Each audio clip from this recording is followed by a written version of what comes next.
मंथन के आज के प्रोग्राम में आपका हार्दिक स्वागत है। आज हम मैथमेटिक्स विषय पर चर्चा करेंगे, क्योंकि मैथमेटिक्स विषय जाने अनजाने हर बच्चे को शुरू से ही पढ़ना ही पड़ता है, चाहे उसमें उसकी रुचि हो या न हो। प्राय देखने में आता है कि जिन बच्चों की मैथमेटिक्स अच्छी होती है, जिन बच्चों की कैलकुलेशन बचपन से ही अच्छी होती है, उन बच्चों को टीचर्स के द्वारा एप्रिशिएशन मिलता है, उनके पेरेंट्स बताते हैं, उनके पड़ोसी उनकी तारीफ़ करते हैं। लेकिन जिन बच्चों को मैथ समझ नहीं आती है, जिनमें मैथ्स का इंटरेस्ट डेवलप नहीं होता, मैथमेटिक्स नाम से ही डरते हैं। तो आज हम इस विषय को देखेंगे कि इस विषय पर कैसे अपनी पकड़ को अच्छे से मजबूत किया जाए और कैसे इसमें इंटरेस्ट डेवलप किया जाए, कैसे एक एवरेज बालक भी इसमें अच्छा स्कोर करे।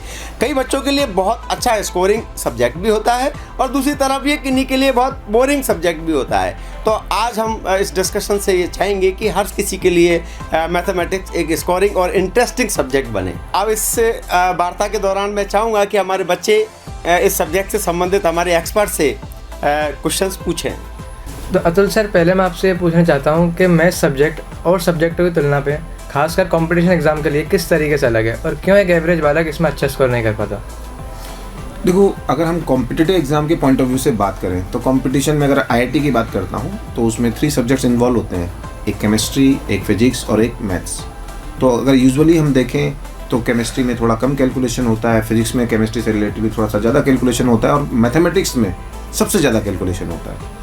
तो एक तो रीज़न हो गया कैलकुलेशन। अब इस कैलकुलेशन का फ़र्क क्यों ज़्यादा आ जाता है अगर हम उसको भी समझें तो जैसे आपने फिजिक्स में कोई कंसेप्ट, कोई क्वेश्चन आया, आपने उसको पढ़ा, आपको समझ में आ गया कि इसमें ये कंसेप्ट लगाना है। चूँकि आपने अच्छे से पढ़ाई करी है, आपने वो कंसेप्ट लगाया और आगे की कैलकुलेशन ज़्यादा वास्ट नहीं है, तो आपने उसको सिंप्लीफाई कर लिया, आपका आंसर आ गया, आपने 4 ऑप्शन में से देख लिया कौन सा मैच करेगा, आपने उसको टिक लगा दी, आपका सही हो गया, आपको आंसर के मार्क्स मिल गए। लेकिन यही अगर हम इस एक एग्जाम्पल मैथ्स की बात करते हैं, आपके सामने एक क्वेश्चन आया, आपको कंसेप्ट समझ में आया कि इसके अंदर ये लगाना है, आपने प्रोसीड किया। प्रोसीड करने के दौरान आप देख रहे हो कि कैलकुलेशन काफ़ी ज़्यादा वो हो गई, वास्ट हो गई और शायद आप राइट डायरेक्शन में कैलकुलेशन के लिए निकले नहीं। देखो, डायरेक्शन आपका थॉट तो सही था, कंसेप्ट सही था, लेकिन उस कैलकुलेशन को मिनिमाइज करने का ट्रैक शायद आपने गलत पकड़ लिया। इस वजह से आप ज़्यादा कैलकुलेशन में इन्वॉल्व हो गए और अब वो क्वेश्चन आपसे मिनिमाइज हो ही नहीं पा रहा है और आप आंसर तक पहुंच ही नहीं पा रहे हो। कंसेप्ट जानने के बाद भी क्या हो गया, अंदर ही अंदर फंसे रह गए। तो जब फंसे रह गए तो आप आंसर तक पहुंच नहीं पाए तो अब आपको मार्क्स ही नहीं मिलेंगे। दोनों क्वेश्चन को अगर हम कंपेयर करें उस फिजिक्स वाले एग्जाम्पल से और इसको कंपेयर करें तो कंसेप्ट आपको वहाँ भी आता था, आपको मार्क्स मिल गए, कंसेप्ट आपको यहाँ भी आता है पर आपको मार्क्स नहीं मिले। तो ये एक बहुत बड़ा कैलकुलेशन का रोल है। हर कैलकुलेशंस में भी आपको दिमाग लगाना पड़ेगा कि इसको हम कैसे मिनिमाइज करें, एक बात। दूसरी बात, अगर हम आए, डेटा सेटिंग का बहुत बड़ा रोल होता है। ये डेटा सेटिंग ऐसी टर्म है जो बहुत, मतलब फिजिक्स में मैं नहीं कहता कि नहीं होती है, पर बहुत कम होती है, बहुत कम। और मैथमेटिक्स में बड़ा फ्रीक्वेंटली डेटा सेटिंग का रोल आ जाता है। उसमें डेटा कहीं ना कहीं कोई बाउंड्री वैल्यू ओरिएंटेड सेट हो जाता है या उसके बहुत सारे तरह के पैरामीटर्स होते हैं सेट करने के डेटा सेटिंग के। एक छोटा सा एग्जांपल ही समझो ना आप, जैसे मान लीजिए आप लोग कितने 5 स्टूडेंट्स हो, तो मान लीजिए मेरे पास 25 एक जैसी चॉकलेट है। जैसे मान लो डेरी मिल्क आप जानते हो, उसका मैंने सबके लिए सिल्क खरीद ली, ठीक है, और मेरे पास 25 सिल्क हैं और मैं आप लोगों को ये देना चाहता हूँ, ठीक, सब एक जैसी हैं। और पर मैंने रेस्ट्रिक्शन ये लगा दी, ये सारी जो मुझे आपको बांटनी है उसमें एक रेस्ट्रिक्शन ये लगा दी कि मैं किसी भी बच्चे को 5 से ज़्यादा चॉकलेट नहीं देना चाहता हूँ। अब आप मुझे ये बताएं कि किस बच्चे को कितनी चॉकलेट मिलेगी। 5 से कम दे सकता हूँ, लेकिन किसी को भी 5 से ज़्यादा नहीं देना चाहता हूँ। और देना मुझे ये सारी चॉकलेट है, सब एक जैसी हैं, तो कोई आप ये नहीं बोल सकते कि सर मैं तो वो वाली चॉकलेट लूँगा, ऐसा नहीं बोल सकते आप। सब एक जैसी, कोई फ़र्क तो पड़ता नहीं। तो बताइए, 5 चॉकलेट प्रेसिडेंट। तो अब आप यहाँ पे समझिए कि आपके दिमाग में एक बार आएगा कि इसको 2 मिल जाए या उसको ऐसा मिल जाए, ये दिमाग में आ सकता है। पर मैं ये कहता हूँ कि अगर मैं इक्वलिटी की बात करता हूँ तो इक्वलिटी के केस में सबको अगर मैं इक्वल देता हूँ तो सबको 5-5 दूंगा, तो 25 चॉकलेट्स आपको मिल गई। अब सोचो कि मेरे पास ये भी ऑप्शन है कि मैं किसी को कम दे सकता हूँ। तो लेट अस सपोज कि मैंने तुम्हें कम दिया, 4 चॉकलेट दिया, 1 चॉकलेट कम दिया, तो ये जो एक एक्स्ट्रा होगा ये किसी ना किसी को तो देना पड़ेगा। और जैसे ही मैं ये किसी को दूंगा उसके पास 5 से बढ़कर कितनी हो जाएगी, 6 हो जाएगी। 6 हो जाएगी तो 6 तो मेरी रेस्ट्रिक्शन क्या कहती है कि 5 से ज़्यादा किसी के पास होनी नहीं चाहिए। इसका मतलब मैं किसी को कम अगर देता हूँ तो वो मुझे किसी और को देना पड़ेगा और किसी और को मैं दे नहीं सकता हूँ, इसलिए मैं किसी की चॉकलेट कम भी नहीं कर सकता हूँ। इसका मतलब हर स्टूडेंट को कितना मिलेगा, 5 चॉकलेट। इसमें तो सर मैं कहना चाहूँगा कि ओबेस जैसे आपने पूछा है कि कंपटीशन में मैथमेटिक्स में कैसे अच्छा स्कोर करें, कई बच्चों के लिए समस्या हो जाती है। मैं आपकी बात में एक चीज़ और जोड़ना चाहूँगा, लॉजिकली थिंकिंग इसमें होनी ही चाहिए, वो निश्चित रूप से आपने अच्छा बताया है। लेकिन यहाँ एक चीज़ और बहुत मायने रखती है कंपटीशन वाले बच्चों के लिए, वो है उस मैथमेटिक्स की प्रैक्टिस। क्योंकि बच्चा जब तक प्रैक्टिस नहीं करेगा ना उन चीज़ों की, जब तक उस पर कमांड नहीं आएगा, उसका कॉन्फिडेंस डेवलप नहीं होगा। और एक बहुत ज़रूरी होता है एक बच्चे के लिए सेल्फ कॉन्फिडेंस डेवलप होना। तो बालक जब उस लेवल पर उन चीज़ों को नहीं जानेगा, जैसे एक सर्टेन लेवल तक किसी भी कंपटीशन एग्ज़ाम का एक लेवल होता है, अगर उस लेवल से एक लेवल ऊपर तक की प्रॉब्लम्स को फेस नहीं करेगा अपने पढ़ाई के दौरान ही, तब तक कंपटीशन में वो इतना कॉन्फिडेंस गेन नहीं कर पाएगा। और मैं तो कहता हूँ बच्चों को इतना प्रिपरेशन करनी चाहिए, इतना अच्छे से एक एक कॉन्सेप्ट को पढ़ना चाहिए, उस पर इतनी अच्छी प्रैक्टिस करनी चाहिए कि कंपटीशन एग्जाम में उसको लगे कि ये जब मेरे से ही नहीं हो रहा है तो ये किससे होगा। यह कॉन्फिडेंस जब उस बालक में होगा तो निश्चित रूप से वह किसी भी प्रॉब्लम को फेस करेगा। तो मुझे लगता है कि कॉन्फिडेंस गेन करने के लिए बालक को अच्छे से कॉन्सेप्ट और अपने फॉर्मूले और जो है नंबर ऑफ प्रॉब्लम्स को जितना ज़्यादा हो सके सॉल्व करना चाहिए, और रोज़ाना मैथमेटिक्स की 1-2 घंटे नियमित अभ्यास किया जाना चाहिए। और अतुल सर, मैथ की प्रिपरेशन में ट्रिक्स का क्या रोल रहता है? बेटा ये क्वेश्चन जो है, मैं थोड़ा चाहता हूँ कि इस क्वेश्चन का आंसर मैं एकदम स्ट्रेट दूँ, एकदम स्ट्रेट, घुमा फिरा के नहीं देना चाहता। तो देखो, आप जो मैथ्स में ट्रिक्स की बात कर रहे हो ना, ये एक बड़ी रिलेटिव टर्म है। आप किस एग्ज़ाम की बात कर रहे हो? जैसे कुछ ऐसे भी एग्ज़ाम होते हैं, जैसे आपने ग्रेजुएशन के बाद आप दे रहे हो, उसमें क्या होता है कि कई सब्जेक्ट्स होते हैं और मैथ कोई बहुत डोमिनेटिंग सब्जेक्ट नहीं होता।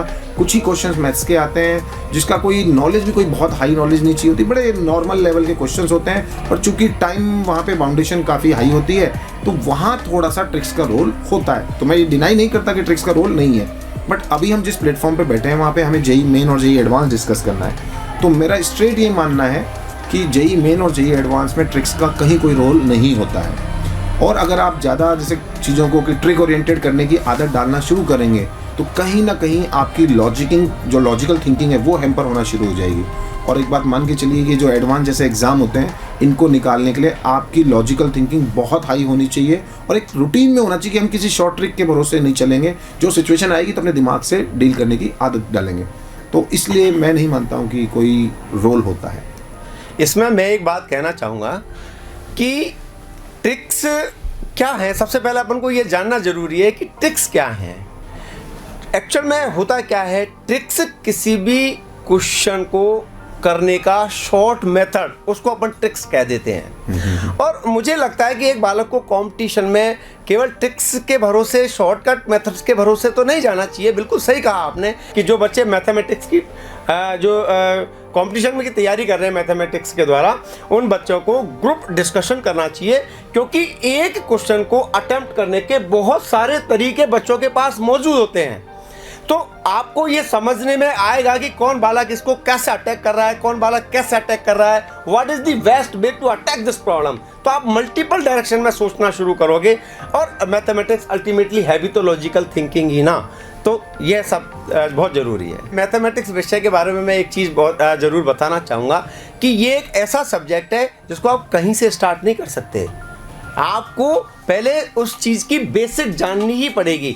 मैथमेटिक्स के साथ डर क्यों बैठ जाता है लोगों में, बच्चों में क्यों डर बैठ जाता है, उसके बारे में एक चीज़ मैं बताना चाहूँगा कि बच्चा जब बीच से स्टार्ट करता है, सडनली कोई टॉपिक स्टार्ट करता है, तो उस टॉपिक को जानने से पहले उसको अगर सिंपल बेसिक मैथमेटिक्स नहीं आएगी, जो उस टॉपिक में ज़्यादा ज़रूरी है, जो ज़रूरत आने वाली है, तो निश्चित रूप से उसको उसमें इंटरेस्ट डेवलप नहीं होगा।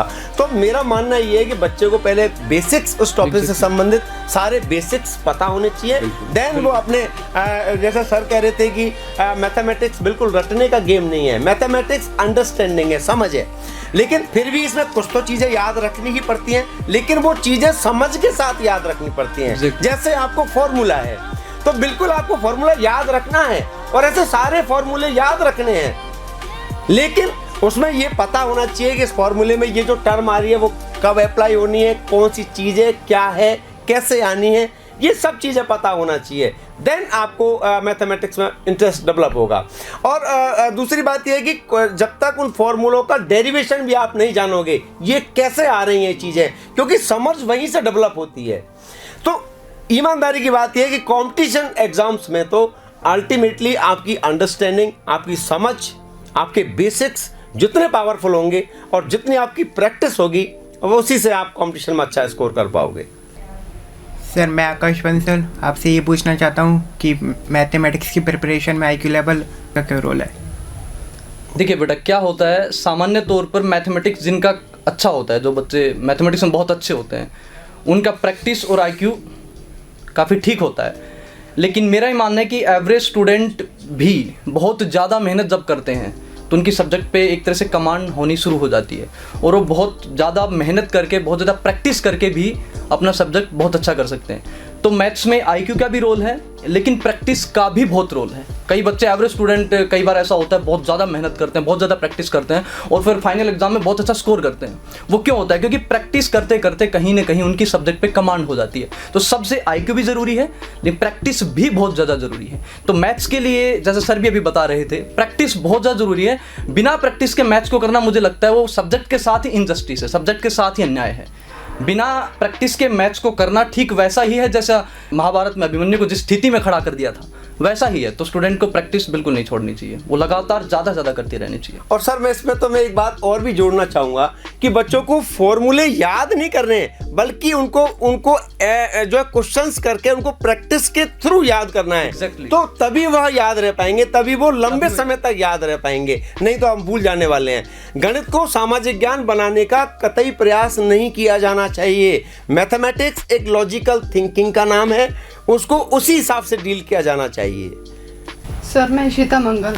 अतुल सर, मैं आपसे ये पूछना चाहती हूँ कि मैथ्स की प्रिपरेशन में JEE एडवांस को क्रैक करने के लिए टीचर्स और इंस्टीट्यूट का क्या रोल होता है? देखो बेटा, मैं अपने 15 साल के अनुभव में जो चीज़ महसूस करता हूँ, उसमें सबसे इम्पॉर्टेंट बात ये होती है कि आपका जो कंटेंट है वो बच्चे तक पूरा जाना चाहिए। जो टीचर का एक कंटेंट है वो पूरा जाना चाहिए, प्लस टीचर के पास कंटेंट भी हैवी होना चाहिए। हैवी मीन्स वो इतना सफिशिएंट होना चाहिए कि बच्चे को अगर वो दिया जाए तो वो JEE एडवांस में किसी भी लेवल का क्वेश्चन आए, उसको वो अपने हिसाब से जो आपने पढ़ा है वो पढ़ाई इतनी सक्षम होनी चाहिए, कंप्लीट होनी चाहिए कि वो उससे वहाँ पे उस पर लड़ सके। हाँ, रेस्ट बच्चे के IQ का भी रोल होता है, इसमें कोई डाउट नहीं है। पर मोरल ऑफ द स्टोरी में इतना ही कहना चाहूँगा कि पहला तो ये बहुत ज़रूरी पॉइंट है कि आप उसको पूरी नॉलेज दो। ये ना सोचो कि भाई कितना बच्चा उसको ग्रास्प कर पाएगा, थोड़ा समय लग सकता है, चीज़ें थोड़ा सा धीरे करो, बच्चे के साथ मेहनत ज़्यादा करो। लेकिन सबसे इम्पोर्टेंट बात यह है कि उसके पास पूरा मटेरियल जाना चाहिए। सबसे ज़्यादा ज़रूरी बात तो ये है, एक नंबर बात। फिर इसके बाद अगर हम बात करें तो कहीं ना कहीं एक टीचर को एक फ्रीडम भी होनी चाहिए। क्या होता है, देखो आजकल बड़ा कंपटीशन का एनवायरनमेंट है, और मैं किसी इंस्टीट्यूट के लिए कुछ बोलना नहीं चाहता हूँ, लेकिन फीडबैक एक ऐसी चीज़ वो आ गई कि भाई बच्चा कितना खुश हो रहा है, कितना सेटिस्फाइड है, और उसको वो सभी नंबर ऑफ स्टूडेंट्स पे एवरेज मैथमेटिक्स लगा के निकाला जाता है। जब से ये परंपरा आई है, मेरा ये मानना है कि टीचिंग डाउन हो गई है। मेरा ऐसा पर्सनली मानना है। उसके पीछे रीज़न क्या है कि एक मैथमेटिक्स के नंबर्स पे आपको आपका सेटिस्फेक्शन तोला जाता है। तो डेफिनेटली जब ऐसा होगा तो इंसान, वो या जो भी टीचर है, वो थोड़ा सा अपने आप को बदल लेता है। वो थोड़ा बदल लेता है। क्यों बदल लेता है? क्योंकि उसको ये लगता है कि अब मुझे ज़्यादा से ज़्यादा स्टूडेंट को सेटिस्फाई करना है, तो शायद मैं अपर लेवल थोड़ा सा काट लूँ, या मतलब कुछ ऐसा करूं। जैसे मान लो बच्चे को कुछ ऐसे क्वेश्चंस करने, बहुत सिंपल है, इस तरह की चीज़ें की जा सकती है। मान लीजिए आपके पैकेज में कुछ क्वेश्चंस हैं, मैंने देख लिया इस ऑर्डर में क्वेश्चन है, ये क्वेश्चन है, तो मैं क्या करूं? मान लीजिए आपको खुश करने के लिए बहुत सिंपल है ये काम कि मैं उस क्वेश्चन का वैसा ही एग्जाम्पल क्लास में करा दूँ, मैं डेटा बदल दूँ। अब डेटा बदल दिया, क्वेश्चन का वेराइटी वैसा ही है। तो उससे क्या होगा, जब बच्चे ने वो सीखा और वो घर जाके उसको क्वेश्चन को बनाया, कॉन्सेप्ट तो वही था, उसने बना दिया, इजीली डाटा ही तो बदला है, तो बच्चा क्या हुआ? खुश हुआ। और जब बच्चा ऐसे खुश होगा तो उसको लगेगा टीचर बड़ा अच्छा बता रहा है। लेकिन मैं ये मानता हूं कि ये जो कर रहे हैं ना, ये अल्टीमेटली बच्चे का लॉस कर रहे हो आप। तो मेरा ये मानना है कि 4 पैसा आप फीडबैक से कॉम्प्रोमाइज कर लो, पर अपनी क्वालिटी से कभी कॉम्प्रोमाइज़ मत करो, क्योंकि बस थोड़ा समय लग सकता है। मैं ये मानता हूँ कि आपको वो क्वालिटी देने में थोड़ा समय लग सकता है, बच्चे को पकड़ने में भी थोड़ा समय लग सकता है, लेकिन जब बच्चा एक बार धीरे धीरे उसको रूटीन में आ जाता है ना, तब फिर वो उस लेवल पे ही खेलना चाहता है, फिर उसको मज़ा आने लग जाता है उस लेवल पे खेलने का। और ये बिल्कुल जो आप प्रैक्टिस करवा रहे हो वो चीज़ कंप्लीटली अलग होनी चाहिए, ताकि बच्चा अपने IQ से उसको बनाए, और जब एक बार ये चीज़ें फ्लो में आ जाती है ना बेटा, तो सब कुछ फिर बहुत अच्छा चलता है।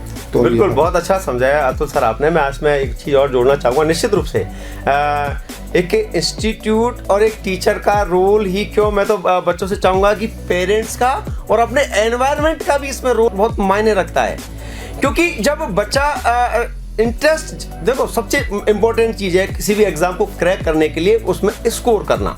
वेरी सिंपल, स्कोर करने के लिए उसमें नंबर ऑफ प्रॉब्लम्स ज़्यादा करना, ज़्यादा सही करना। तो ये कब होगा? ये 3 वजहों से होगा।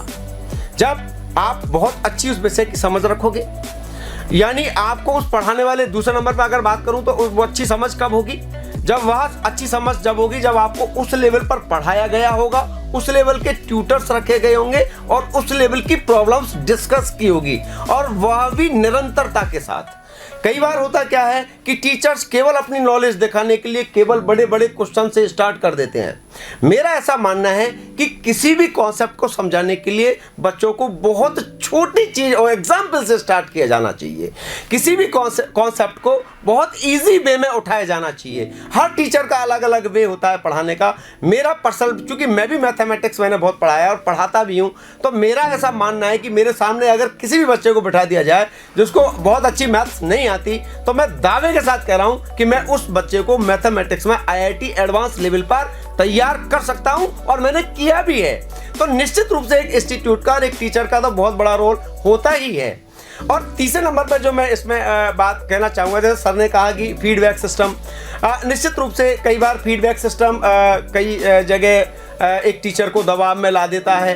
तो बिल्कुल निश्चित रूप से एक टीचर के पास, इंस्टीट्यूट के पास में उस बच्चे के साथ फ्रीडम होनी चाहिए, यानी उस सब्जेक्ट को कहीं तक भी खेलें, वो फ्रीडम प्रोवाइड की जानी चाहिए कि बच्चा कोई भी किसी भी लेवल की प्रॉब्लम करे, उस पर कोई रेस्ट्रिक्शंस नहीं लगाए कि ये बच्चा फलाने इंस्टीट्यूट की शीट सॉल्व नहीं करेगा, दिखाने की नहीं करेगा, फलाने बुक नहीं करेगा, या मैंने बताइए वही करेगा। नहीं, रेस्ट्रिक्शन से फ्री स्टडी होनी चाहिए, क्योंकि कंपटीशन किसी भी दायरे से परे चीज होती है। सर आप बिल्कुल सही कह रहे हो। अतुल सर भी जो बात कर रहे थे, टॉपिक को शुरू से शुरू करना चाहिए। आपने बहुत अच्छी बात कही, क्योंकि बेसिक से अगर अपन शुरू करते हैं तो बच्चा फिर उसको एक फ्लो में तभी समझता है। और मैथ्स के लिए सबसे अच्छी बात है कि शुरू से बेसिक से करना।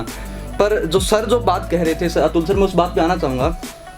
आपने बहुत ही शानदार बात कही है कि टीचिंग बदल रही है। कई जगह ऐसा देखा है कि बच्चों के साथ क्या होता है कि उनका जो लर्निंग वर्कआउट होता है ना क्लास में, वो किस वे में चल रहा होता है कि वो एक ऐसे वे में चल रहा होता है कि उनका जो लर्निंग वर्कआउट है वो उनका जो फाइनल एग्जाम है, जेईई मेन का, एडवांस का है, जो भी हो, वटएवर जो भी एग्जाम है, उससे मैच नहीं करता। और जब बच्चा एग्जाम में पहुंचता है तो फिर एग्जाम देखो डिसअपॉइंटेड हो जाता है। तो मुझे ये लगता है कि कहीं ना कहीं वो इंजस्टिस नहीं होना चाहिए। टीचर को वो इंजस्टिस बच्चे को खुश करने के लिए नहीं पढ़ाया जाना चाहिए। खुश करने के लिए बिल्कुल, केवल बच्चे को या अभिभावकों को खुश करने के लिए नहीं पढ़ाया जाना चाहिए। बहुत अच्छी बात, उसको कंटेंट पूरा देना चाहिए। क्योंकि एक फिजिक्स में एक बहुत अच्छा एक चीज मुझे लगता है कि कई बार वो पिस्टल वाला, कई बार देखते हैं ना गेम्स में टीवी पे, जैसे वो जो पिस्टल शूटर होता है, वो जब 10 कॉन्सेंट्रिक सर्कल्स बने होते हैं उस पर वो अपना निशाना साधता है, तो वो 10 कॉन्सेंट्रिक सर्कल्स में जो बीच वाला बिल्कुल होता है जिस पे 10 पॉइंट्स मिलते हैं, उसका लाइन ऑफ एक्शन वो उससे ऊपर ही रखता है ताकि वो ग्रेविटी के इफेक्ट से नीचे लगे। इसका मतलब उसी से हमें ये सीखना चाहिए कि वो पिस्टल शूटर भी ये सोच रहा है कि उसका जो टारगेट है वो उससे तैयारी उसे ऊपर रख रहा है। तो एटलीस्ट हमारा जो टारगेट है, बच्चों का जो टारगेट है, मेरा ही मानना है, व्यक्तिगत मेरा ही मानना है, जेईई मेन और जेईई एडवांस, उससे तैयारी उससे कहीं ना कहीं ऊपर रख के चलनी चाहिए ताकि वो एग्जाम में डिसअपॉइंटेड ना है। उसका एग्जाम बहुत अच्छा समझाया सर आपने। और मैं तो कंपटीशन के अलावा मैं एक कमजोर बच्चों के लिए एक ट्रिक्स देना चाहूँगा, क्योंकि कई हम चूंकि इस मंथन प्रोग्राम को वो बच्चे भी सुन रहे होंगे जिनको कंपटीशन तो बहुत दूर की बात, वो मैथमेटिक्स 10 तक पास होने में जद्दोजहद कर रहे हैं। तो मैं उनके लिए भी ये बताना चाहूँगा, मैथमेटिक्स बिल्कुल कठिन विषय नहीं है। इसको आपको केवल अपने मन से एक भ्रम निकालना है, ये डर और एक फोबिया को दूर करना है। उसमें आपको करना क्या है, आपको अपने बेसिक्स जो पढ़ाई है सर ने, उन बेसिक्स से तसल्ली से उनको पढ़ना है, उन पर वक्त देना है। क्योंकि किसी भी चीज़ का डर जब तक दूर नहीं होगा तब तक उसमें इंटरेस्ट डेवलप नहीं होगा। सबसे पहले अपने मन से इस डर को, फोबिया को निकाला जाना चाहिए कि मैथमेटिक्स बहुत कठिन है। मैं दावे के साथ कह सकता हूँ मैथमेटिक्स बहुत इंटरेस्टिंग सब्जेक्ट है। अगर आप इंजीनियरिंग में या साइंस में या आप रिसर्च के बहुत सारे फील्डों में अगर जाना चाहते हैं तो आपको इस विषय पर आपको महारत हासिल करनी होगी। इससे आपको डर को दूर भगाना ही होगा। सर मैं एक चीज़ यहाँ और बोलना चाहूँगा। एक्चुअल में क्या है कि सर हमारा जो डीएस है इसके अंदर हमारे उमेश सर खुद एक मैथमेटिक्स के इतने अच्छे फैकल्टी चाहे रहे हुए हैं, मैं कहूँगा कि द्रोणाचार्य रहे हुए हैं, तो यहाँ पे वो सिस्टम लागू नहीं हुआ फीडबैक वाला। ये बात क्योंकि आप खुद एक मैथमेटिक्स से रहे हुए हो तो आप खुद समझते ही हो इस बात को, इसलिए आपने यहाँ पे अप्लाई नहीं किया। पर मैं आपको फ्रेंकली बता रहा हूँ सर, ऐसा मैक्सिमम इंस्टीट्यूट्स में होता है और वो एवरेज पे बात करते हैं। मैं आपकी बात को काटना चाहूँगा तो सर मेरा मानना ये है कि एक बच्चे जो है ना एक टीचर की नॉलेज को संपूर्ण क्लास जो है टीचर की नॉलेज को जज नहीं कर सकते, बिल्कुल नहीं कर सकते, क्योंकि एक क्लास में बैठे हुए बालक बहुत सारे आईक्यूज डिफरेंट लेवल के बच्चे बैठे होते हैं। तो एक इस टीचर को एक जो है सर्टेन इसको वोटिंग की तरह नहीं देखा जाना चाहिए, क्योंकि एक टीचर के पास एक बहुत महती जिम्मेदारी होती है कि वह सबसे कमज़ोर से कमज़ोर बच्चे को भी वह कॉन्सेप्ट समझा पाए और सबसे अच्छे टॉपर को भी वह समझा पाए। तो इस जद्दोजहद में टीचर के साथ में कई बार क्या होता है कि वह जब टॉपर को सेटिस्फाई करने का प्रयास करता है तो कमजोर पर चढ़ जाता है, जब वो कमजोर पर ध्यान देने का प्रयास करता है तो टॉपर डिससेटिस्फाई हो जाता है। तो फीडबैक सिस्टम मेरे हिसाब से नहीं होना चाहिए, एक सही जजमेंट नहीं होता, क्योंकि एक टीचर को प्रेशर, इससे टीचर एक प्रेशर में आता है और टीचर अपना बेस्ट जो है वो क्लास में नहीं दे पाता।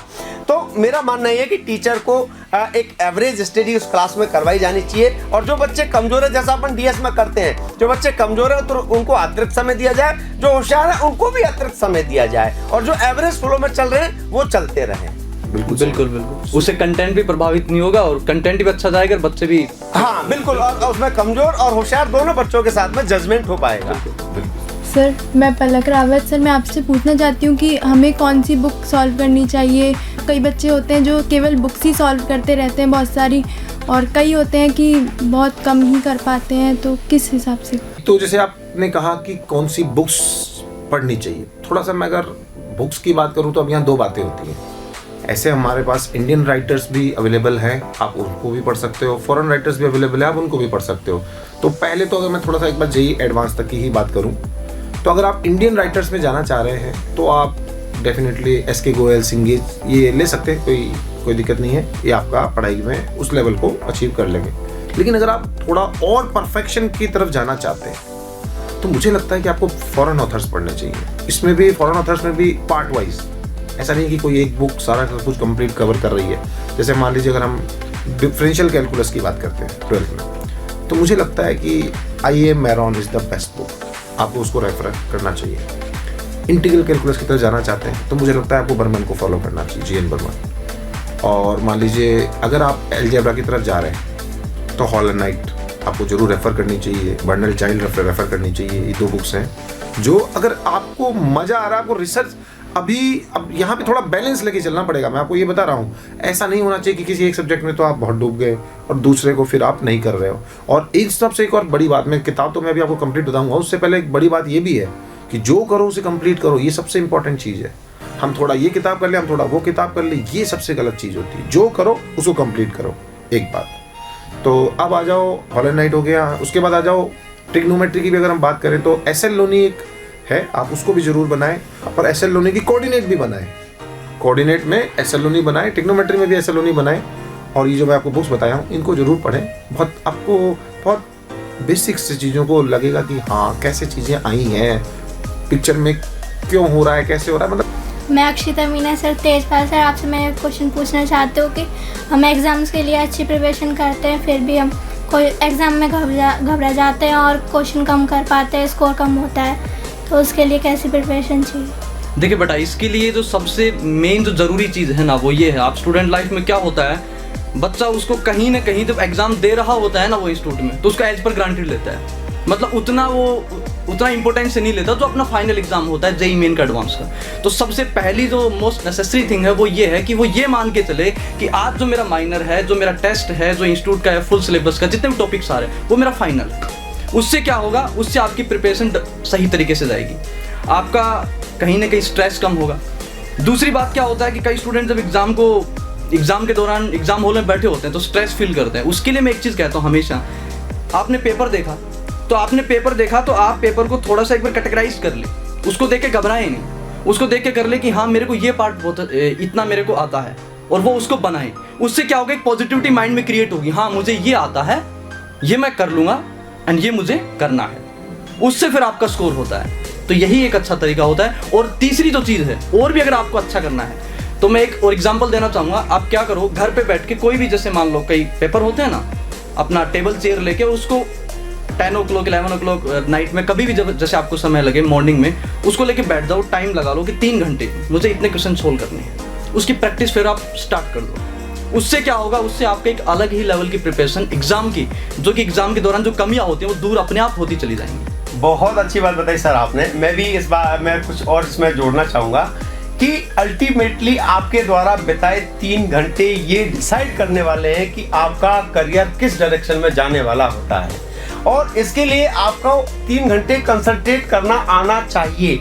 आपका कंसंट्रेशन लेवल 3 आवर्स मिनिमम एक सेटिंग में होना चाहिए, क्योंकि जेईई जैसा कंपटीशन जो है, कई बार होता क्या है कि मैंने सामान्य सब क्वेश्चंस मैंने एक बच्चे को, अगर मैं मल्टीप्लिकेशन डिवीजन के अगर 3 घंटे की 100 प्रॉब्लम्स दे देता हूं तो कहीं ना कहीं जाकर के एक जगह जाकर के मेरा कंसंट्रेशन ब्रेक होगा और एक अनफोर्स्ड एरर क्रिएट होने लग जाएंगे जो मुझे नहीं करनी चाहिए। और ऐसा बच्चों के साथ में पेपर में अनफोर्स्ड एरर होती ही है। वह क्यों होता है, यानी नेगेटिव मार्किंग को कैसे बचाया जाए, तो नेगेटिव मार्किंग को बचाया कैसे जाए, यानी आपका पॉजिटिव स्कोर कैसे किया जाए। तो इसके लिए जरूरी है कि आप कंसंट्रेशन लेवल को 3 आवर्स तक मेंटेन करो।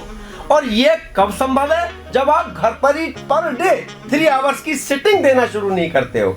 जब तक आपका 3 आवर्स का कंसंट्रेशन आप घर पे ही नहीं बना पा रहे हो तो आप कैसे एक्सपेक्ट करते हो कि आप 3 आवर्स का कंसंट्रेशन आप एग्जाम में दे पाओगे।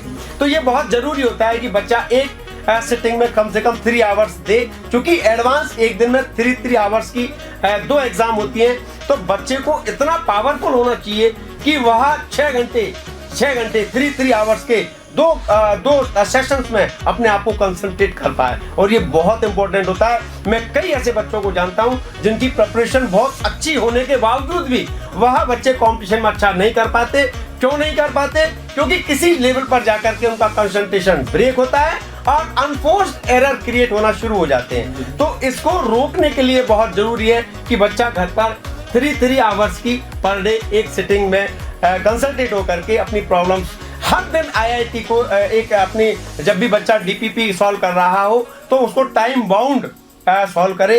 जो भी सर ने प्रॉब्लम्स दी उसको टाइम बाउंड करने का प्रयास करे ताकि वह कंपटीशन के लिए अपने आप को प्रिपेयर कर सके। मैथमेटिक्स की पढ़ाई कैसे स्टार्ट करें, मैं बात करता हूँ एलकेजी पढ़ाने से लेकर के ही स्टार्ट करता हूँ कि कैसे पढ़ा जाना चाहिए। मैथमेटिक्स गणित विषय में इंटरेस्ट अपने परिवारजनों को ये दायित्व बनता है कि बच्चों को अंकों से खेलना बचपन से सिखाया जाए, उसमें अंकों से डर को न घुसाया जाए। क्योंकि जीवन में बगैर मैथमेटिक्स से जीवन की कल्पना संभव है क्या?